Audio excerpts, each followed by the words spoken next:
नमस्कार दोस्तों, मैं हूं आपकी एडुकेटर प्रत्याशा मिश्रा आपके अपने channel study for civil services पर। और मैं कराती हूं आरओ एआरओ मेंस के हिंदी के पेपर की तैयारी। कन्वेंशनल हिंदी के पार्ट ए में आने वाले 5 क्वेश्चंस में से 4 की हमने पूरी स्टडी कर ली है। कंप्यूटर को सबसे लास्ट में पढ़ाया जाएगा। पार्ट बी का विलोम हमने लास्ट वीडियो में देखा था और आज हम देखेंगे वाक्यांश के लिए एक शब्द। तो पार्ट बी में भी 5 क्वेश्चंस आते हैं। पहला क्वेश्चन जो विलोम का आता है 12 अंक का, सब 12-12 नंबर के आते हैं। टोटल 60 नंबर के क्वेश्चन होते हैं। आधे घंटे का टाइम आपको मिलता है इसमें। तो जो पहला क्वेश्चन होता है वो होता है विलोम का। दूसरा होता है वर्तनी शुद्धि। ठीक है, वर्तनी शुद्धि से रिलेटेड क्वेश्चन होता है दूसरा। तीसरा वाक्यांश के लिए एक शब्द होता है। चौथा विशेषण विशेष्य होता है। और तो इसलिए लेकिन इसी क्रम में ये होता है। लेकिन जो है सबसे पहले हम जो दूसरा क्वेश्चन जो आता है वर्तनी शुद्धि का, उसको विलोम के बाद देखना था। लेकिन मुझे लगता है कि अगर हम वाक्यांश के लिए एक शब्द और विशेष्य विशेषण पहले पढ़ लेंगे तो हमें वर्तनी शुद्धि पढ़ने में ज़्यादा इजी होगा आपके लिए और ज़्यादा समझने में इजी होगा। तो इसलिए वर्तनी शुद्धि को स्किप करके हम तीसरे क्वेश्चन वाक्यांश के लिए एक शब्द पहले पढ़ेंगे और वर्तनी शुद्धि को हम लास्ट में पढ़ेंगे। ठीक है, तो आज हम और जो नए व्यूअर्स हैं हमारे या जिन सब्सक्राइबर्स ने किसी कारणवश कोई वीडियो हमारा मिस कर दिया है तो मेरे वीडियोस की लिंक आपको डिस्क्रिप्शन बॉक्स में मिल जाएंगी। और अगर आपको पीडीएफ चाहिए या आप हमारे टेस्ट सीरीज़ में पार्ट करके अपनी तैयारी को और बेहतरीन करना चाहते हैं तो ज्वाइन कीजिए हमारा टेलीग्राम ग्रुप, जिसकी डिटेल आपको डिस्क्रिप्शन बॉक्स में मिल जाएगी। तो चलिए शुरू करते हैं। लास्ट वीडियो में मैंने आपसे कहा था कि मुझे विलोम के और भी जो क्वेश्चंस अगर मिल जाएंगे और आरओ एआरओ का जितने भी अब तक के जितने भी क्वेश्चंस पूछे गए हैं प्री और मेंस के दोनों, वो लास्ट वीडियो में बता दिए गए हैं। जिन्होंने मिस कर दिया है वो जा करके मेरे वीडियोस की लिंक डिस्क्रिप्शन बॉक्स में दी हुई है, वो वहाँ से देख करके पढ़ सकते हैं। तो आज हम विलोम के ही कुछ और शब्द देखेंगे, कुछ और देखेंगे जो कि पीसीएस के पेपर में पूछे हुए हैं, जो कि ये भी आयोग का ही पेपर है। तो इससे ये होता है कि जो क्वेश्चंस रिपीट होते हैं वो इन्हीं में से आते हैं ज़्यादातर। तो अगर किसी को मेंस देना है तो उसकी भी तैयारी उसकी हो जाएगी पीसीएस की। तो चलिए शुरू करते हैं, देख लेते हैं। इसको मैं ऐसे ही जल्दी जल्दी मैं पढ़ देती हूँ, इसको ध्यान दीजिएगा। आप बाद में इसको पॉज करके वीडियो या फिर सेव कर लीजिए या स्क्रीनशॉट लेके, जैसे भी होगा आप अपनी स्टडी कर सकते हैं। चलिए शुरू करते हैं। यह है यूपी पीसीएस मेंस 2016 का पेपर है ये। और इसमें जो पूछे गए शब्द हैं वो है अध्यवसाय, जिसका विलोम होता है अनध्यवसाय, अक्षर का क्षर, आकर्षण का विकर्षण, आविर्भाव का तिरोभाव, गणतंत्र का राजतंत्र, तेजस्वी का निस्तेज, यथार्थ का आदर्श, बर्बर का सभ्य, क्षणिक का शाश्वत, ध्वंस का सृजन। ठीक है, 2015 में का जो मेंस का पेपर है उसमें पूछा गया है पुरस्कार का तिरस्कार, संपन्न का विपन्न, अनंत का शांत या असीम, कीर्ति की अपकीर्ति, नूतन पुरातन, तरुण वृद्ध, ह्रस्व दीर्घ, आविर्भाव तिरोभाव, उपेक्षा का अपेक्षा, शुष्क आर्द्र। यूपी पीसीएस मेन 2014 में जो पूछा गया है वो है अभिज्ञ। अभिज्ञ क्या होता है? अनभिज्ञ, आवृत्त का अनावृत्त, उपचय का अपचय, जागृत का सुषुप्त, ग्राह्य का त्याज्य, और उदयाचल का अस्ताचल, नैसर्गिक का कृत्रिम, व्यष्टि का समष्टि, भ्रांत का निर्भ्रांत, पुष्ट का क्षीण या अपुष्ट। इसके बाद से फिर 2013 के प्रश्न पत्र में आया था आत्मा का अनात्मा, उद्घाटन का समापन, उद्धृत का अनुद्धत, उद्धत का अनुद्धत, प्रसारण का अप्रसारण, संकल्प विकल्प, समष्टि व्यष्टि, ऋणात्मक धनात्मक, जटिल सहज, स्मरण विस्मरण, निषिद्ध विहित। यूपीपीएससी मेन 2012 असली नकली, उत्कर्ष अपकर्ष, विधवा सधवा, कपटी निष्कपट, मुख्य गौड़, निरामिष सामिष या आमिष भी होता है इसका, सुशील दुशील, समास व्यास, प्रवृत्ति निवृत्ति, दीर्घ लघु। देखिए इसको मैंने एक एक लाइन में इस बार लिख दिया है क्योंकि बहुत ज़्यादा टाइम टेकिंग हो जाता है। ये मेरा इसको देने का एकमात्र उद्देश्य है कि आपके पास एक अच्छी खासी नंबर, क्योंकि जो किताबों में दिया होता है वो अल्फ़ाबेटिकल दिया होता है और वो इतना ज़्यादा होता है कि हर चीज़ को याद कर पाना बहुत कठिन होता है, मुश्किल होता है। तो इसमें वो छाटे हुए मुख्य हैं, ये सभी इम्पॉर्टेंट हैं जो भी हैं। तो इसमें आपको मुश्किल से 100-150 विलोम शब्द याद करने हैं और इन्हीं में से आ जाएगा आपका। तो आप पिछला वीडियो और इस वीडियो का मिला करके आप इनको ज़रूर याद कर लीजिएगा। आपका इन्हीं, मुझे नहीं लगता कि इससे कहीं और ज़्यादा इधर उधर इधर से आएगा, इन्हीं में से आपका आ जाएगा, 90% तो इसी में से आ जाएगा आपका। तो यूपीपीसीएस मेंस 2011, रथी, विरथी, अभिमानी, निराभिमानी, खंडन, मंडन, मानवता, नृशंसता, वीर, कायर, सावधान, असावधान, अक्षर, क्षर, सुलभ, दुर्लभ, पंडित, मूर्ख, कुसुम, वज्र। यूपीपीएससी मेंस 2010, विधि, निषेध, धृष्ट, विनीत, तृष्णा, वितृष्णा, कृत्रिम, प्राकृतिक, उन्मुख, विमुख, अर्पित, अनार्पित, उपचार, अनुपचार, जोड़, घटाना, थोक, फुटकर, भूगोल, खगोल। देखिए आप देख रहे होंगे कि आपने जो लास्ट वीडियो जिन्होंने देखा है या जिन्होंने पढ़ा है लास्ट में, उनको ये समझ में आ रहा होगा कितनी चीज़ें रिपीटेड हैं, कितने सारे शब्द।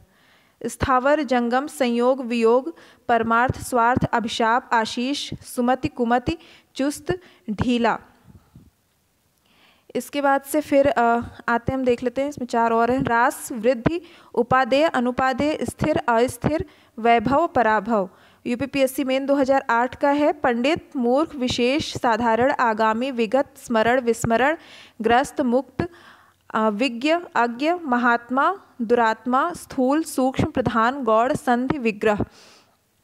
यूपीपीएससी मेन 2007, विधि, निषेध, भाव, अभाव, व्यय, मितव्यय, अलभ्य, लभ्य। देखिए निषेध का ऊपर आपने देखा है मैंने विहित लिखा है, तो ऑप्शन में जो सबसे नियर बाई होता है वो होता है। मुख्यतः निषेध का जो है वो विहित ही होता है, लेकिन चूंकि ऑप्शन में विहित नहीं था तो यहाँ पर विधि उसका सबसे नियर बाई होगा। तो आप ये ध्यान रखिएगा कि निषेध का विधि और विहित दोनों होता है। निषेध का मतलब होता है किसी चीज़ की मनाही होना, ठीक है, और विधि का मतलब होता है किसी चीज़ के लिए करने के लिए नियम बनाना। तो ये इसका सबसे ज़्यादा नियर बाई विधि ही होगा ऑप्शन में, इस वजह से इसका विधि यहाँ पर लिखा गया है। भाव, अभाव, अपव्यय, मितव्यय, अलभ्य, लभ्य, अल्पज्ञ, बहुज्ञ, उत्कृष्ट, निकृष्ट, उद्धत, विनत, कृश, स्थूल। कृश का मतलब होता है दुबला पतला, कृशकाय, दुबले पतले शरीर वाला, स्थूल मतलब मोटा। ग्रामीण, नागर, तटस्थ, आसक्त, धृष्ट, विनम्र, निर्दय, सदय। तटस्थ का मतलब होता है उदासीन और आसक्त का मतलब होता है किसी चीज़ के प्रति बहुत अधिक राग रखने वाला, मतलब मोह रखने वाला, स्नेह रखने वाला, उसको आसक्त कहते हैं।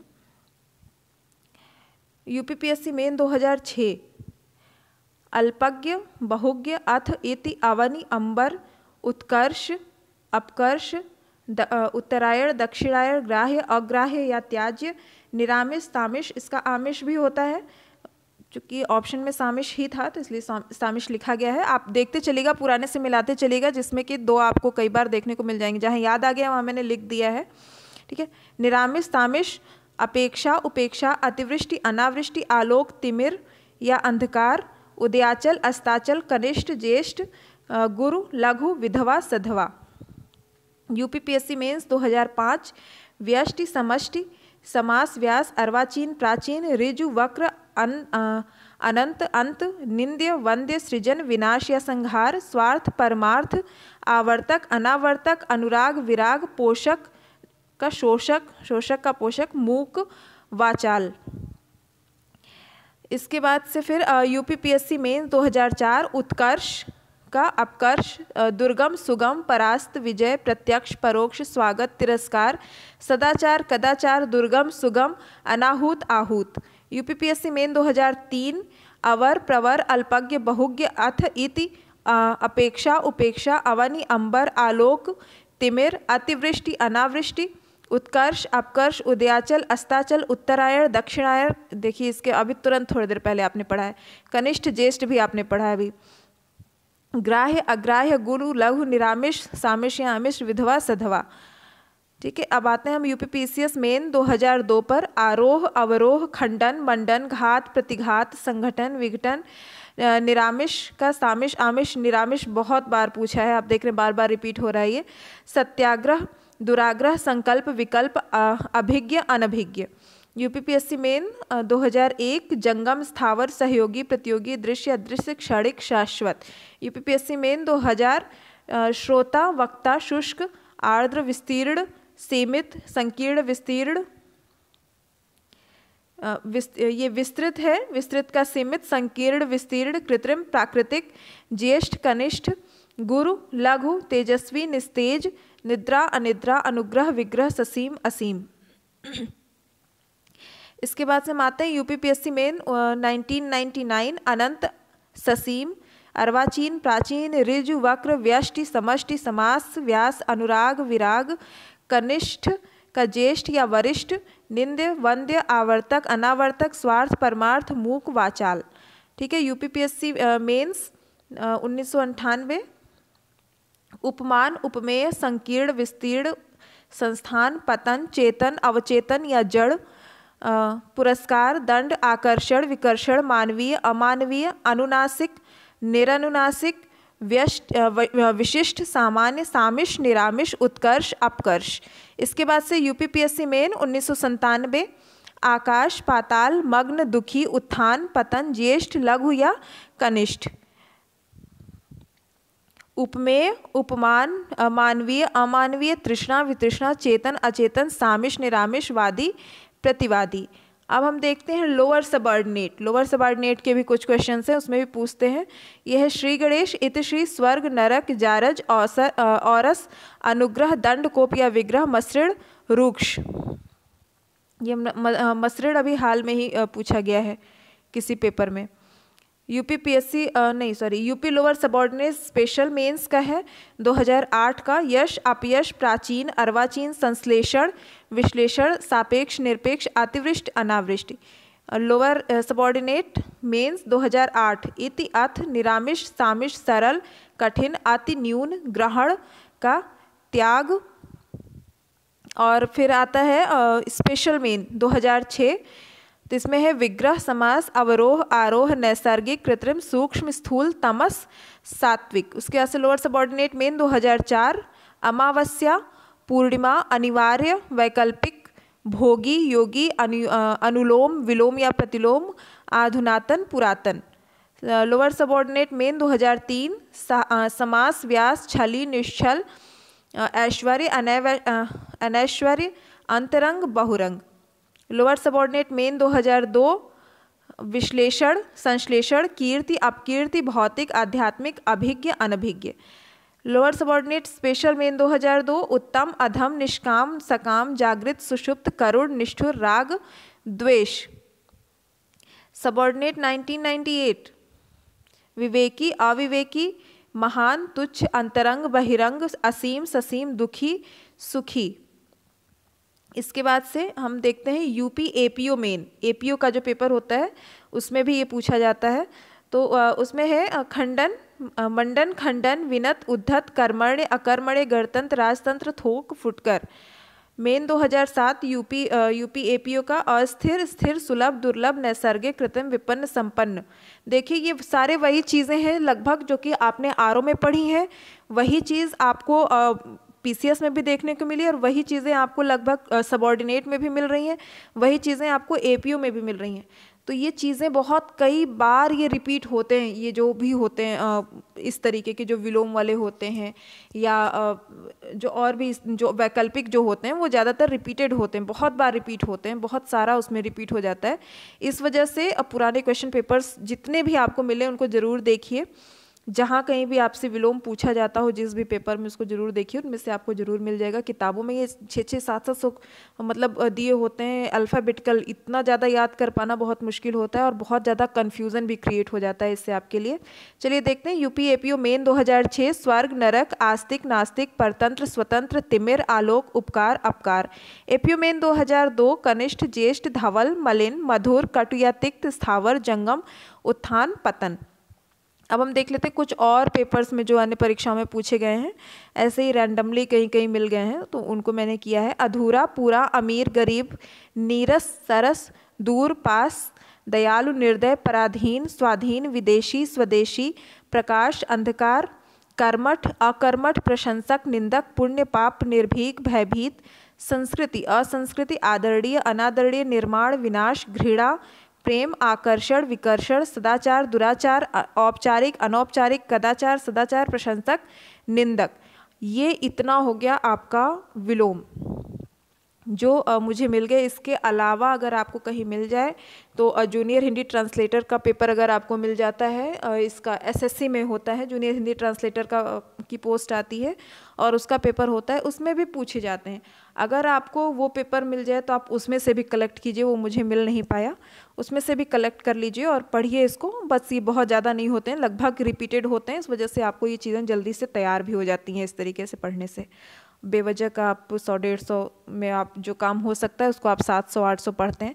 चलिए ये हो गया कंप्लीट हमारा विलोम। इसके अतिरिक्त अगर कोई शब्द आपको विलोम का, जिसका कि विलोम आपको नहीं मिलता है कहीं भी और आप चाहते हैं, तो आप इन जो 2 वीडियोस बने हैं लेक्चर 8 और लेक्चर 9 और लेक्चर 10 का, तो इसके आप कमेंट बॉक्स में आप अपना लिख सकते हैं और मैं देख करके उसका खोज करके मैं बताऊंगी आपको कि उसका विलोम क्या होता है। चलिए अब हम आते हैं आज के मुख्य टॉपिक पे। आज का मुख्य टॉपिक जो है वो है वाक्यांशों के लिए एक शब्द। ठीक है, तो कम से कम शब्दों में अधिक से अधिक विचारों की अभिव्यक्ति के लिए वाक्यों के लिए एक शब्द का प्रयोग जो है बहुत उपयोगी होता है। तो ऐसे शब्दों के अनेक शब्दों के स्थान पर एक शब्द भी कहा जाता है। ठीक है, तो इसका क्या होता है, इसका मतलब क्या, इसके लिए किस चीज़ क्यों आवश्यकता होती है इसकी? इसमें ये होता है कि आपकी भाषाई सुदृढ़ता बनती है, बढ़ती है। ठीक है, समय आपका बचता है अपनी बात को कहने पे, आपकी बात अधिक प्रभावी होती है और जो श्रोता होता है आपका, सुनने वाले जो होते हैं आपकी बात को, वो ज़्यादा एकाग्र होकर के आपकी बात सुन पाते हैं, क्योंकि उनके ऊपर एक अच्छा आकर्षित होते हैं वो आपकी बात से। तो इस वजह से इसकी आवश्यकता पड़ती है। चलिए इसमें भी देख लेते हैं हम। कोई इसमें भी मैंने पुराने पेपर्स, चूँकि इसमें भी अल्फ़ाबेटिकल आपको 700-800 एक साथ मिलेंगे, बहुत कन्फ्यूज़न रहता है, तो अच्छा यही रहेगा कि मैं आपको सारे पुराने पेपर्स में अब तक जो पूछे गए हैं वो मैं आपको एक जगह प्रोवाइड करा देती हूँ और उनसे रिलेटेड उसकी जो भी व्याख्या बनती है वो व्याख्या मैं आपको करके बता दूँगी। चलिए शुरू करते हैं। ये देखिए यूपी ARO प्री 2016 का पेपर में पूछा गया है, जिसे अपनी जगह से अलग कर दिया गया हो तो उसका होता है विस्थापित। अपनी जगह से अलग कर दिया गया है तो उसके लिए जो शब्द प्रयोग होता है वो होता है विस्थापित। सवाल जवाब, बहस, हुज्जत या दिए गए उत्तर पर उत्तर के लिए शब्द, तो उसके लिए है प्रत्युत्तर। ठीक है, इसके लिए शब्द होता है प्रत्युत्तर। और जो उत्तरापेक्षी है, ये शब्द जो होता है जिसे उत्तर की अपेक्षा हो उससे उत्तरापेक्षी कहते हैं। ठीक है, और एक के पीछे एक आने वाला या होने वाला जो होता है उसे कहते हैं प्रत्युत्तर। एक के बाद एक माने सवाल जवाब, इसको तो प्रत्युत्तर कहते हैं। ये उत्तरोत्तर जो होता है वो होता है कि एक के बाद एक जो उत्तर दिए जाए, या एक के बाद एक कुछ घटित हो रहा है, कुछ घटनाक्रम, तो उसको भी कहते हैं ये उत्तरोत्तर घटनाक्रम या उत्तरोत्तर कहा गया, बोला गया, एक के बाद एक पीछे उसके जो होता है उसको कहते हैं उत्तरोत्तर। जो स्त्री के वशीभूत है उसको कहते हैं स्त्रैण। ठीक है, तो स्त्रैण के लिए इसके लिए कुछ अन्य भी अर्थ होते हैं इसके। तो स्त्रैण जो स्त्री के वशीभूत है ये तो हो ही गया। स्त्री संबंधी या स्त्रियों का जो भी है उसको वो भी उसके लिए भी स्त्रैण शब्द का प्रयोग होता है। तो वह पुरुष जिसमें पौरुष का अभाव है उसको भी स्त्रैण कहते हैं। जिस पुरुष में पौरुष का अभाव है उसको भी स्त्रैण कहते हैं, कि इसमें स्त्रैण गुण विद्यमान है या इसमें आ गया है। ठीक है, और हमेशा स्त्रियों की मंडली में रहने की प्रवृत्ति रखने वाले को भी, जिसको बहुत ज़्यादा स्त्रियों की मंडली भाती है उसको भी स्त्रैण कहते हैं। ठीक है, तो ये 3 इसके और अर्थ होते हैं। तो अगर इसके अतिरिक्त अगर ये तीनों भी पूछता है तब भी उसका उत्तर आपका स्त्रैण ही होगा। ठीक है, मदिरा पीने का प्याला इसको कहते हैं चषक। मदिरा, इसमें ध्यान दीजिएगा कि ये दो स्पेलिंग जो है ये गलत लिखी हुई है इसकी, और चषक यही शुद्ध है, इसको इसी तरीके से लिखा जाता है। मदिरा पीने का जो प्याला होता है उसको चषक कहते हैं। चश्म जो है ये आपका फारसी का शब्द है और इसका मतलब होता है आँख। वह कन्या जिसके साथ विवाह का वचन दिया गया है वो होती है वाग्दत्ता। ठीक है, तो और वाग्दान जो होता है ये शब्द है कि कुछ देने या करने का वचन या वादा करना जो होता है वो उसको कहते हैं वाग्दान। ठीक है, वाग्बद्ध जो है ये है मौन या वचनबद्ध होना, तो उसको कहते हैं वाग्बद्ध होना। और वाग्विदग्ध जो है ये है माने वाक चतुर होना, बहुत चतुराई से बातचीत में चतुर होना, उसको कहते हैं वाग विदग्ध होना। कोई बहुत बातचीत में चतुर है तो उसको कहेंगे वाग विदग्ध व्यक्ति है ये। ऐसी जीविका जिसका कुछ ठीक ठिकाना ना हो, ऐसी जीविका मतलब कि ऐसा जीवन जिसका कि कोई ठीक ठिकाना ना हो, तो उसको कहते हैं आकाशवृत्ति। मतलब एक जगह टिक करके जो नहीं रहने वाला जीवन है उसको कहते हैं आकाशवृत्ति, माने घूमते रहना लगातार इधर उधर। उसको वो खाना बदोश नहीं है वो जीवन, वो खाना बदोश और आकाशवृत्ति में थोड़ा सा अंतर होता है, इस बात को समझिएगा आप। तो ये है ऐसी जीविका जिसका कुछ ठीक ठिकाना ना हो, तो उसको कहते हैं आकाशवृत्ति। आकाश कुसुम जो है ये एक तरीके का काल्पनिक शब्द है, और माने इसका मतलब होता है कि कुछ असंभव सी बात होना, उसको कहते हैं आकाश, मतलब आकाश कुसुम होना।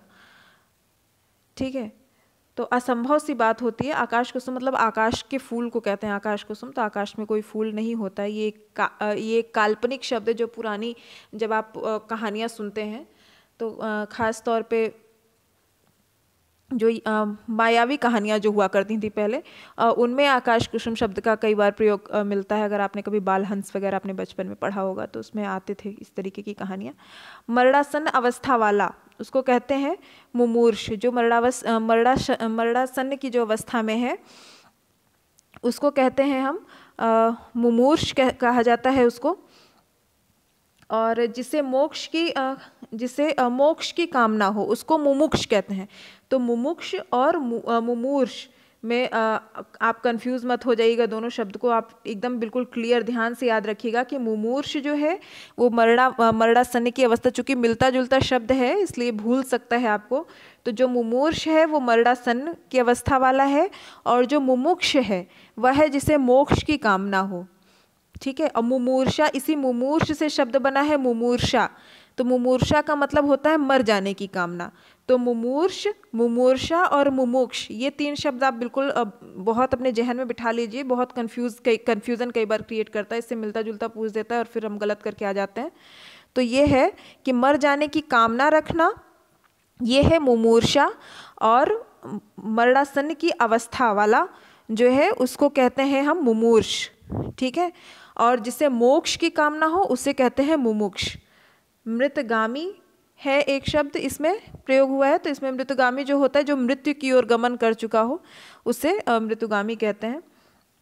युद्ध की इच्छा रखने वाला युयुत्स, युद्ध की इच्छा रखने वाले को हम कहते हैं युयुत्स। और इसी से युद्ध की प्रबल इच्छा जो होती है रखने वाला, चूँकि ये नाउन हो गया, वर्ग है,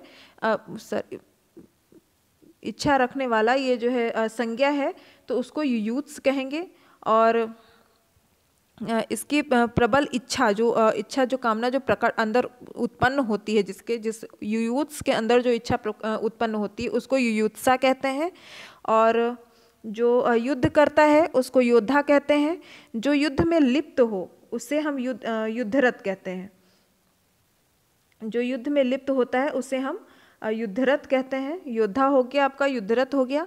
अब युद्धवीर, जो युद्ध करने में वीर हो, युद्ध उसको कहते हैं युद्धवीर। तैरने या पार होने का इच्छुक, इसको कहते हैं तितीर्षु। तो और तैर कर पार करने वाले को कहते हैं तैराक। ठीक है, और तैर कर पार कराने वाला जो होता है वो होता है तारक। तो और बुरे उद्देश्य से की गई गुप्त मंत्रणा, इसको कहते हैं दुराभिसंधि। तो दुराभिसंधि जो होती है वो होती है बुरे उद्देश्य से की गई गुप्त मंत्रणा को कहते हैं हम दुराभिसंधि। और अगला शब्द है इसमें दुराधिगम। दुराधिगम जो होता है जिसके पार पहुंचना बहुत कठिन हो उसको दुराधिगम कहते हैं। और जिसका या जिससे पार जाना या जिससे पार पाना बहुत कठिन हो उसको कहते हैं दुरतिक्रम। ठीक है, फिर देखिए आरो यारो प्री 2014 का है ये प्रश्न पत्र। इसमें है जिसकी कोई कीमत ना हो तो उसको अमूल्य कहते हैं। जिसकी कोई कीमत ना हो वो अमूल्य हो जाता है। बहुमूल्य शब्द जो है इसका मतलब होता है जिसका मूल्य बहुत अधिक हो। ठीक है, और बहुत कीमती या दाम में कीमत जो है बहुत कीमती या बहुत ज़्यादा दाम का उसको कहते हैं कीमती। जिसके पेट में माँ ने रस्सी बांध दी हो तो उसको कहते हैं दामोदर। दामोदर कृष्ण भगवान का भी एक नाम है। आपने किस्सा सुना होगा कि जब यशोदा जी ने उनके कमर से रस्सी बांध करके पेड़ में उनको बांध दिया था, तो वो श्री कृष्ण का पर्याय भी है दामोदर। यह ध्यान रखिएगा, कई बार पर्यायवाची प्री में खैर उसमें पूछता है, मेंस में पर्यायवाची नहीं आती है। और जो दामाद है ये कन्या का पति, जमाई या जमाता जिसको कहते हैं। रस्सी या गले में पहनने वाले हार या जो माला होता है उसको हम कहते हैं दाम। ठीक है। पीछे पीछे चलने वाला, तो पीछे पीछे चलने वाला हम देखिए इसमें अनुचर भी हो सकता है और अनुगामी भी हो सकता है। इसके दो ऑप्शन सही हैं। इसमें इसलिए सही है क्योंकि जो अनुचर है, ठीक है, इन दोनों के लिए शब्द तो ये दोनों होते, इन दोनों का वो तो होता है यही कि पीछे पीछे चलने वाला, लेकिन जब आप डिक्शनरी देखते हैं तो जो अनुचर और अनुगामी में आपको अंतर देखने को मिलता है। तो अनुचर जो है वो पीछे चलने वाला नौकर को कहते हैं। नौकर, टहलुआ, सहचारी या साथी जो होते हैं उनको कहते हैं अनुचर। ठीक है। अनुगामी होता है पीछे चलने वाला, माने समान आचरण, आपके समान आचरण करने वाला, माने आपके पीछे आपका समान आचरण करने वाला, आपकी तरह ही काम करने वाला जो होता है वो, या आज्ञाकारी जो किसी के बाद आए, इसको कहते हैं हम अनुगामी।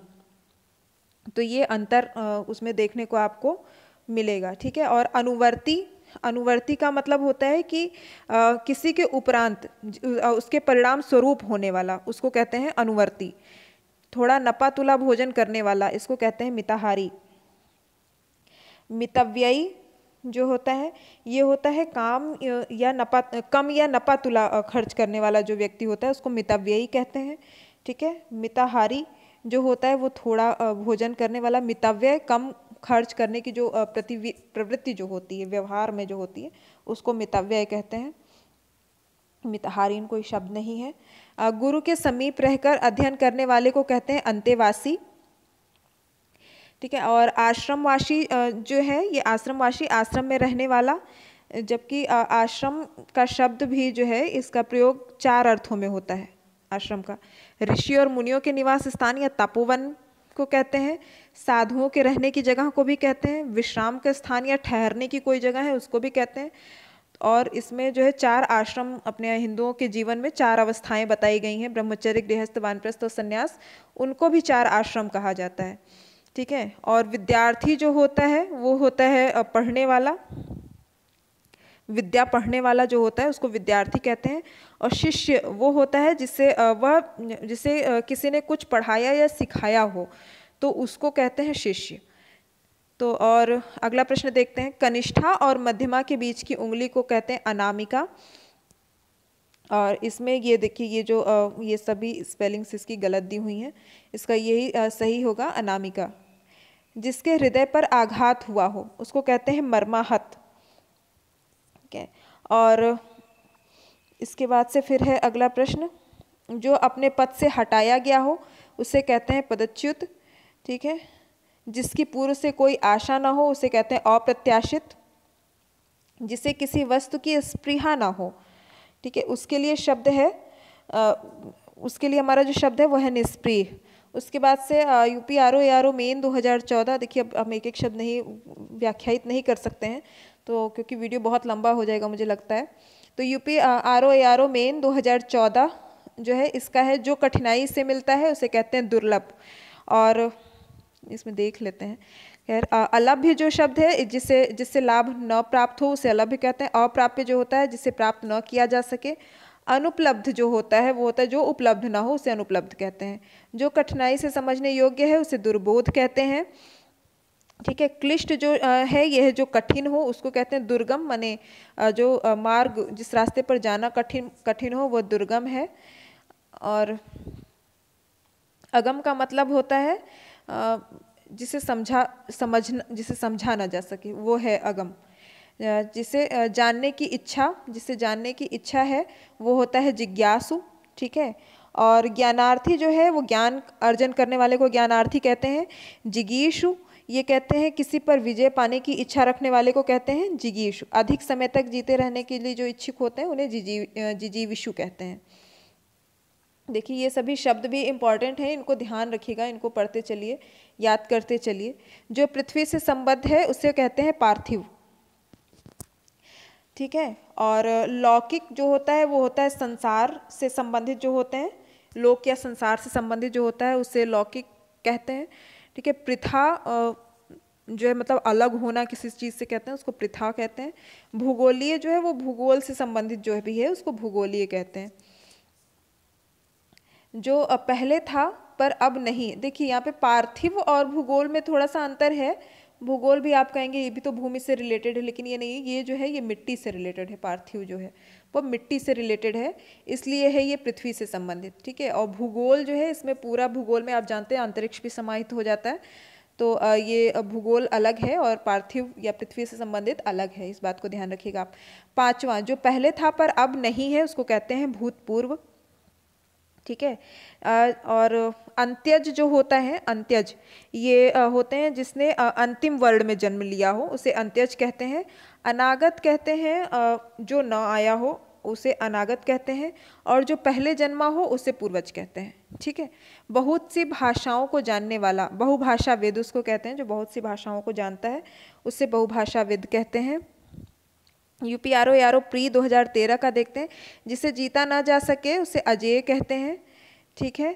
और अज्ञेय जो शब्द है, अज्ञेय इसका मतलब होता है जो समझ में ना आ सके। ठीक है। और अपराजेय होता है जिसे पराजित न किया जा सके, और दुर्जेय होता है जिसे कठिनता से जीता जा सके, वो होता है दुर्जेय। ऐसा नहीं कि जिसे जीता ना जा सके, इसका मतलब होता है दुर्जेय का मतलब होता है जिसे जीतने में बहुत मेहनत करनी पड़े, जो बहुत कठिनता से जद्दोजहद से जीता जाए जिसे, उसे कहते हैं दुर्जेय। जिस स्त्री का पति जीवित है उसे सधवा कहते हैं, ये आप लोग जानते हैं।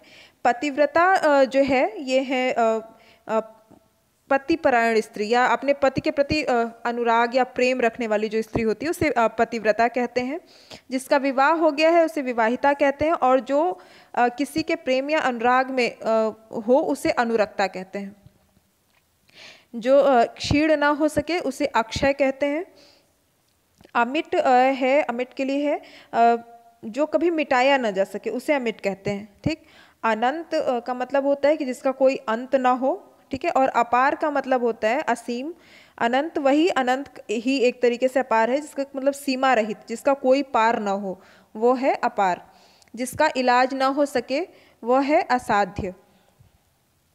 ठीक। और दुस्साध्य का होता है का मतलब होता है कि जिसका समाधान या उपचार करना कठिन है, जिसके पास कोई साधन ना हो उसको साधनहीन कहते हैं। और श्रम साध्य का मतलब होता है जिसकी प्राप्ति अत्यंत श्रम से हो उसे श्रम साध्य कहते हैं। बहुत अधिक बोलने वाले को वाचाल कहते हैं।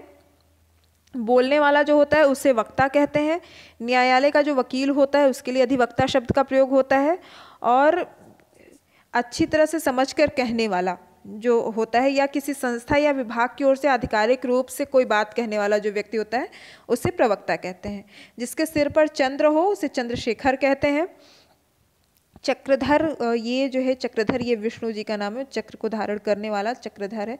चंद्रग्रहण आप समझते ही हैं। चंद्रशिखर का मतलब जिसके शिखर माने चोटी पर जिसके चंद्र हो उसको चंद्रशिखर कहेंगे। जो सब कुछ जानता है वह है सर्वज्ञ। और बहुज्ञ जो शब्द है ये बहुज्ञ है, मतलब जो बहुत से विषयों का जानकार होता है ना उससे बहुज्ञ कहते हैं। और त्रिकालज्ञ जो है, त्रिकालज्ञ का मतलब होता है जिससे तीनों कालों मतलब भूत वर्तमान और भविष्य में होने वाली घटनाओं का ज्ञान हो उसे त्रिकालज्ञ कहते हैं। और जो ज्ञानी होता है वो उसका मतलब होता है कि जो सभी पुराण उपनिषद शास्त्र का ज्ञान जो रखता है उसको कहते हैं ज्ञानी। जिसके हृदय में ममता नहीं है उसका होता है निर्मम। ठीक है। और जिसके में दया नहीं है वो होता है निर्दय। क्रूर आप सभी समझ ही रहे हैं क्रूर किसे कहते हैं। क्रूर कोई किसी के लिए कोई सेंटेंस नहीं मुझे लगता है। तिलक लगाने में किस अन्न का उपयोग होता है, तो वो है अक्षत। अक्षत होता है मतलब जो क्षतित ना हो, जो क्षत जिसका ना हुआ, मतलब जो बिना टूटे हुए अखंडित चावल जो होते हैं ना उनको कहते हैं अक्षत। जिसका जन्म छोटी जाति या निचले वर्ण में हुआ हो उसको कहते हैं अंत्यज। अभी ऊपर पढ़ा गया है। आरो यारो मेन 2013 महल के भीतरी भाग को क्या कहते हैं, इसको कहते हैं अंतःपुर। और ये हो गया। उसके बाद से फिर जो गर्भगृह होता है ये गर्भगृह है, उसको मंदिर का जो भीतरी भाग होता है उसको गर्भगृह कहा जाता है, और रानियों के रहने का जो स्थान होता है उसे रानीवास कहा जाता है। पतियुक्ता स्त्री के लिए जो शब्द है वह है सधवा, वही जिसका पति हो, जिस स्त्री का, उसको सधवा कहते हैं। और दंपति का मतलब स्त्री पुरुष का जोड़ा या पति पत्नी को दंपति कहते हैं।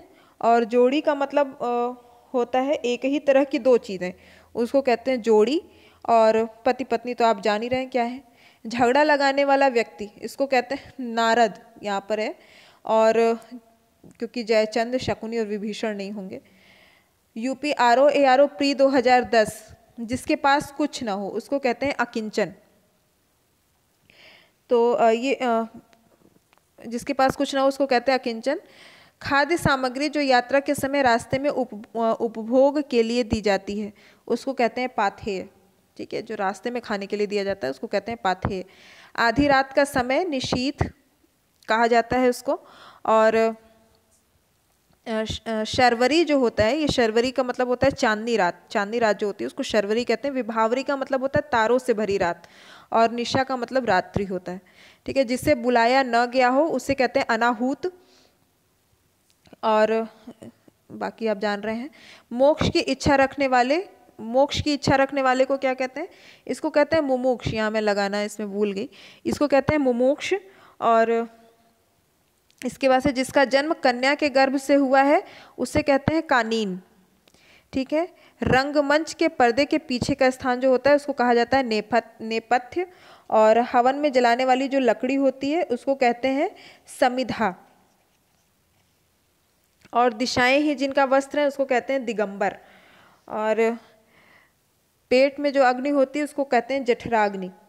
तो इसके ऑप्शंस देखने वाले हैं, आप देख सकते हैं इसके ऑप्शंस। इसमें जो दावाग्नि है ये वन में लगने वाली जो आग होती है उसको दावाग्नि कहते हैं। सागर में जो लगने वाली आग होती है उसे वड़वाग्नि कहते हैं।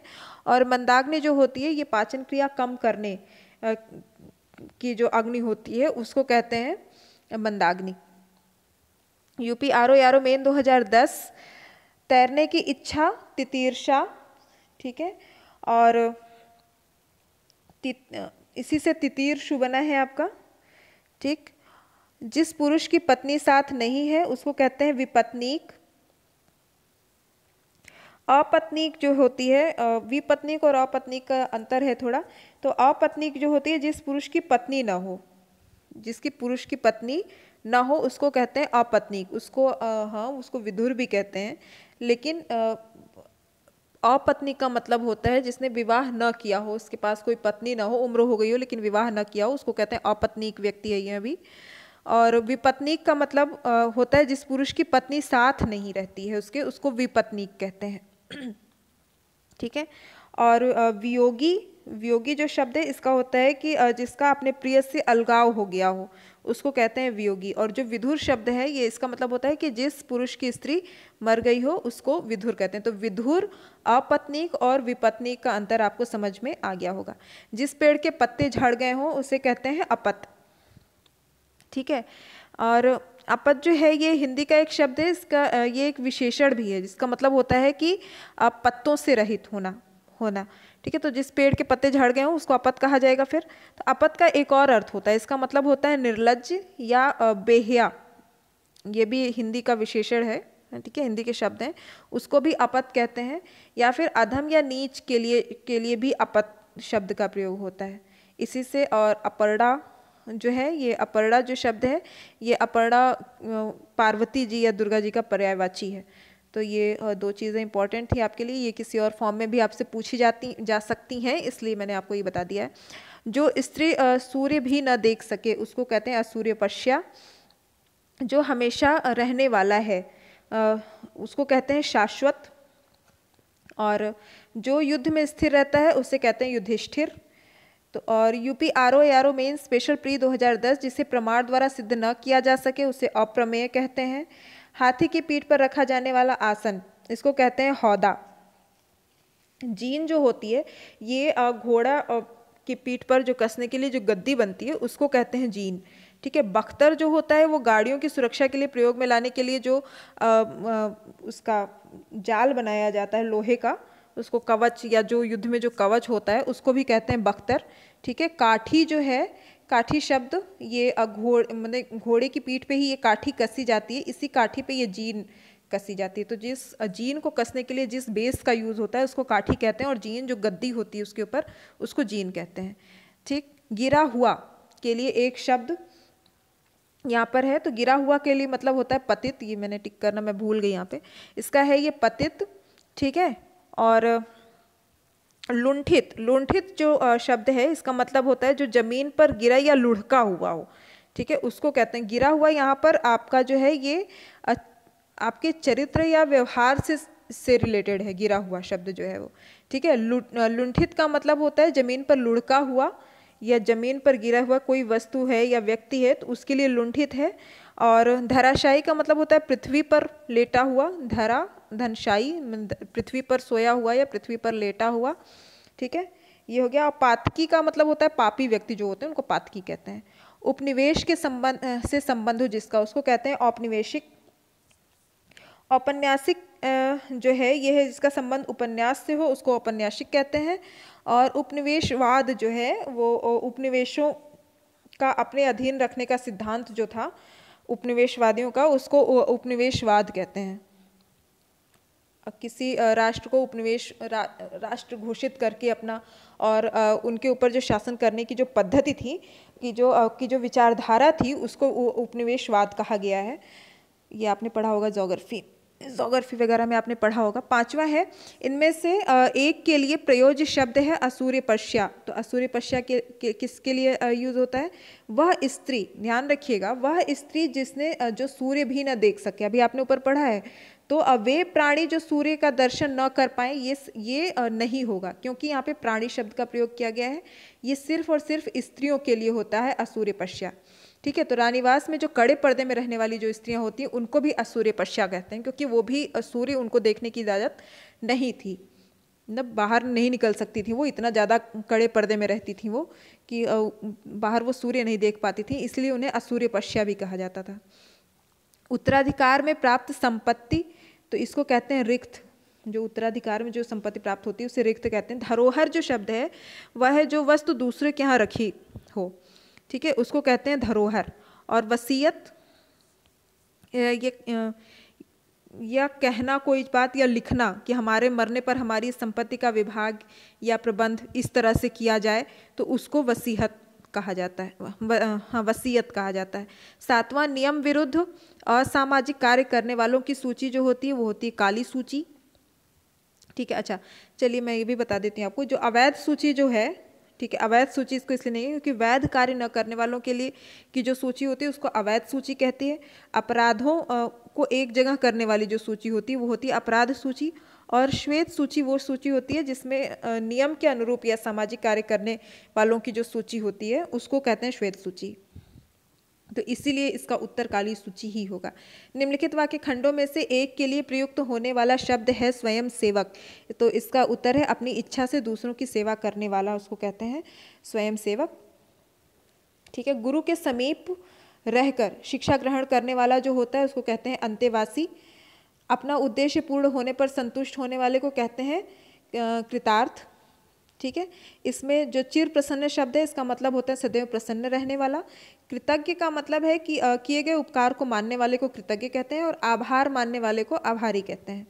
स्पेशल मेन 2010, पेट की अग्नि को जठराग्नि कहते हैं। बाकी अग्नियों का आपको ऊपर डिस्क्रिप्शन मैंने बता दिया है कि क्या क्या है। बढ़ा चढ़ाकर कहना, अतिशयोक्ति, जो किसी बात को बहुत ज़्यादा बढ़ा चढ़ा के कहा जाता है तो उसको कहते हैं अतिशयोक्ति होना, अतिशयोक्ति कही जा रही है। ठीक है, अत्यंत जो शब्द है इसका मतलब होता है बहुत अधिक या हद से ज़्यादा। ठीक, और इसके बाद से फिर अतिवादी जो शब्द है इसका मतलब होता है किसी काम या बात में अति करने वाला जो व्यक्ति होता है कि हद कर दे किसी चीज़ को करते करते, तो उसको कहते हैं अतिवादी। जो किए गए उपकारों को मानता हो उसे कहते हैं कृतज्ञ। कृतघ्न जो है जो किए गए उपकार को नहीं मानता है उसे कृतघ्न कहते हैं। कृतकार्य का मतलब होता है जिस अर्थ को जिसका अर्थ सिद्ध हो चुका हो उसे कृतकार्य कहते हैं। जो कुछ नहीं जानता है उसे अज्ञ कहते हैं। बच्चों को सुलाने के लिए गाया जाने वाला गीत जो है वो लोरी है, ठीक है। प्रभाती जो है वो भोर में गाया जाने वाला गीत है। और सोहर जो है जब जन्म लेता है जब कोई बालक, तब फिर उसके जन्म के उपलक्ष्य में गाया जाने वाला गीत होता है। जो नभ में चलता है उसे कहते हैं खेचर। ख जो शब्द है अपने यहाँ देखिए, हिंदी वर्णमाला में क ख ग के भी अलग अलग अर्थ हैं। इनको जो हिंदी पढ़ते हैं वो लोग जानते हैं। क ख ग के भी सबके पूरे जितने भी व्यंजन हैं उनके सबके अलग अलग अर्थ हैं। तो ख का अर्थ होता है आकाश, इसीलिए खग, खग शब्द आपने देखा है, मैं बता दे रही हूँ आपको। खग जो शब्द होता है पक्षी के लिए इस्तेमाल होता है। ख का मतलब होता है आकाश और ग का मतलब होता है गमन करने वाला। तो आकाश में जो गमन करता है उसको खग कहते हैं, इसीलिए पक्षी का एक नाम खग भी है। चलिए, इसको जो नभ में चलता है उसे खेचर, ठीक है। और खच्चर जो है ये आप जान ही रहे हैं, ये गधे का समरूप पशु होता है खच्चर। नभोत्पन्न जो है इसका मतलब होता है नभ से उत्पन्न वाला। नभचाली का मतलब होता है नभ के समान गति, यानी नभ की समान चाल वाली जो स्त्री होती है उसको नभचाली कहते हैं। एक गीत याद आ रहा है मुझे, खैर। व्याकरण के ज्ञाता, व्याकरण के ज्ञाता को कहते हैं व्याकरणी, व्याकर्ता, वैयाकरण, वैयाकरणज्ञ। तो इसका अर्थ, इसका जो उत्तर सही है वो है वैयाकरण। जो व्याकरण के ज्ञाता होते हैं उनको कहते हैं वैयाकरण। तो ये इतना आपका हो गया यूपीपीएससी आरओ एआरओ से रिलेटेड जितने भी अब तक के ये शब्दावलियाँ पूछी गई हैं मेंस में, प्री में, स्पेशल जो पेपर्स हुए उनमें, ये उनका कलेक्शन था।